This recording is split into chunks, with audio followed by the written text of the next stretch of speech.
അസ്സലാമലൈക്കും. അപ്പോൾ നമ്മളാണെങ്കിൽ ഇന്ന് തുണി അലക്കാൻ പോവാണ്. ഹോസ്റ്റലായതുകൊണ്ട് തന്നെ നമ്മൾ തന്നെ ഇത് അലക്കണം. ഇങ്ങനെയുള്ള സാഹചര്യം വരുമ്പോഴാണ് നമ്മുടെ ഉമ്മമാരുടെ വില അറിയുക. അല്ലെങ്കിൽ നമുക്ക് ഇതൊന്നും ഒരു പ്രശ്നമല്ല. ഇത് കഴിഞ്ഞ് നമ്മൾ പഠിക്കാൻ പോയി. നാളെ ആണെങ്കിൽ അറബി പരീക്ഷയാണ്.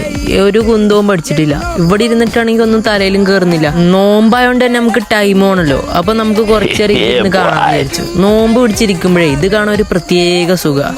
ഞാനാണെങ്കിൽ ഇവനെ കണ്ടിട്ട് ആകെ ഡിപ്രഷനിലായി പോയി. കാരണം ഇവനിരുന്ന് പഠിക്കും നോക്കിയ അതും വളരെ ചിന്തിച്ചാണ് ഈ പണ്ഡിതം പഠിക്കുന്നത്. പക്ഷെ ഈ ഭായിമാരെ പോലെ ഇവിടെ ഇരുന്ന് ഫ്രീ ഫയർ കളിക്കുന്ന യുവമാരെ കണ്ടപ്പോൾ എന്റെ ഡിപ്രഷനൊക്കെ എങ്ങോട്ടോ പോയി. അത് കഴിഞ്ഞാണ് ഞാൻ ആ കാഴ്ച കണ്ടത്. നിന്റെ പിന്നിൽ ഞൊണ്ടി നിന്നാൽ തെണ്ടി.